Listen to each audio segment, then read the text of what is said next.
Кнігу гартаем, казкі чытаем. Беларуская народная казка «Лёгкі хлеб». Касіў на лузе касец. Змарыўся і сеў пад кустом адпачыць. Дастаў торбачку, развязаў і пачаў есці.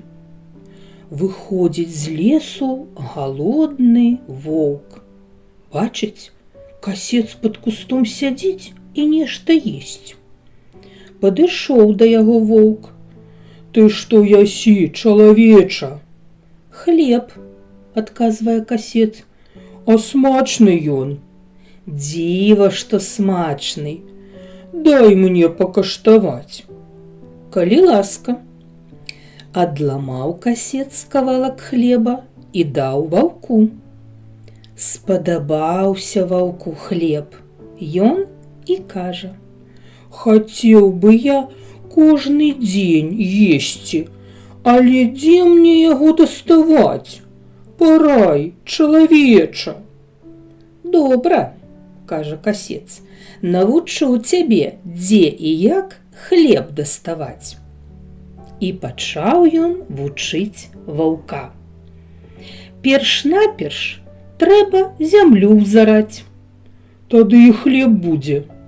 «Не, брат, пачакай. Потым трэба зямлю забаранаваць». «І можна хлеб есці», замахаў хвастом воўк. «Што ты? Пачакай яшчэ. Раней трэба жыта пасеяць». «Тады будзе хлеб», аблізнуўся воўк. «Не, яшчэ не будзе. Дачакайся, пакуль жыта ўзыдзе, халодную зіму перазімуе. Вясной вырасце, потым закрасуе, потым пачне налівацца зярнятамі, потым спець». «Ох», уздыхнуў воўк, «вельмі ж доўга чакаць, але цяпер-то ўжо я наемся хлеба ў волю». «Дзе там наясіся?» перапыняе касец. «Рана яшчэ. Спачатку спелае жыта трэба зжаць, потым у снапы звязаць, снапы у бабкі паставіць.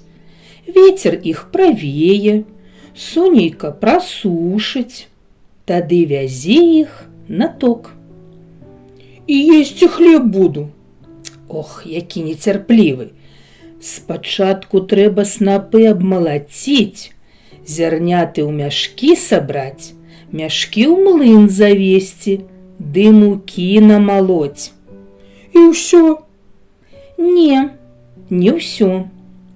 Муку трэба замясіць у дзяжы і чакаць, пакуль цеста падыдзе. Тады у гарачую печ пасадзіць. І спячэцца хлеб?»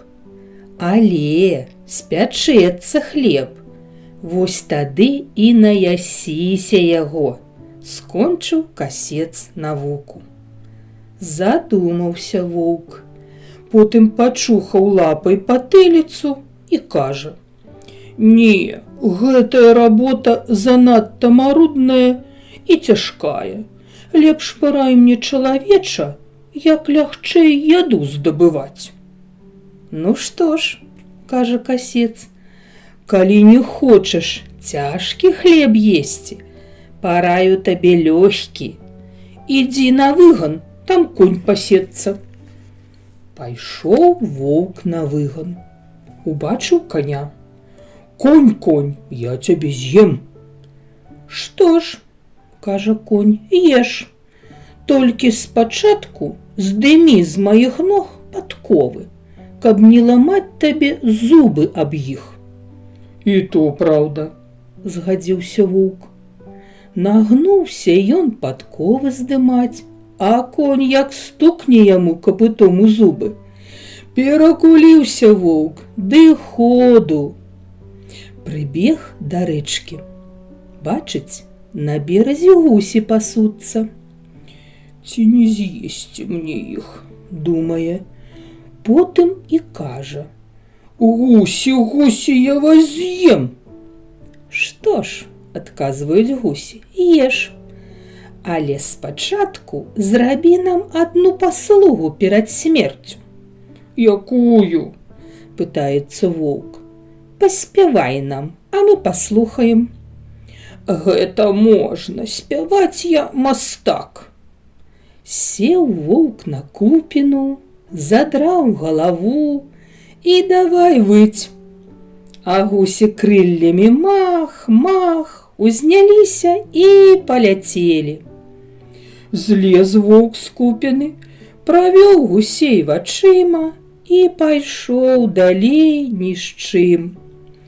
Ідзе ды лае сябе апошнімі словамі: «Ці ж не дурань я, га? Навошта я згадзіўся спяваць гусям?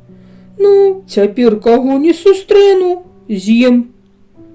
Толькі ён так падумаў, бачыць, ідзе па дарозе стары дзед. Воўк падбег да яго: «Дзед, дзед, я цябе з'ем». «Чаго так спяшацца, — кажа дзед, — давай спярша табакі панюхаем». «А смачная яна?» «Паспытай, дык будзеш ведаць». «Давай». Выняў дзед з кішэні капшук з табакаю, сам панюхаў і ваўку даў. Як нюхнуў воўк на ўсю сілу, дык цэлы капшук табакі удыхнуў у сябе. А потым як пачаў чхаць на ўвесь лес. Нічога ад слёз не бачыць, усё чхае. Так з гадзіну чхаў, пакуль усю табаку не вычхаў. Агледзеўся потым, а дзеда і след прастыў. Пайшоў воўк далей. Ідзе ён, ідзе. Бачыць, на полі чарада авечак пасецца, а пастух спіць. Нагледзеў воўк у чарадзе самага большага барана, схапіў яго і кажа: «Баран, баран, я цябе з'ем».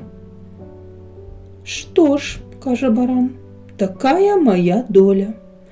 Але каб не мучыцца мне доўга, да і табе, каб не ламаць зубы аб мае старыя косці, стань лепш вунь у той лагчынцы і разяў рот. А я ўзбягу на ўзгорак, разганюся і сам ускочу табе ў рот». «Дзякуй за параду, — сказаў воўк, — так і зробім». Стаў ён у лагчынцы, разявіў рот і чакае. А баран узбег на горку, разагнаўся, ды трах рагамі ваўка ў галаву, аж іскры пасыпаліся з вачэй у ваўка. Свету ён не ўбачыў. Ачухаўся воўк, пакруціў галавою і разважае: «Цікава, з'еў я яго ці не?» А тым часам касец скончыў работу, ды ідзе да хаты.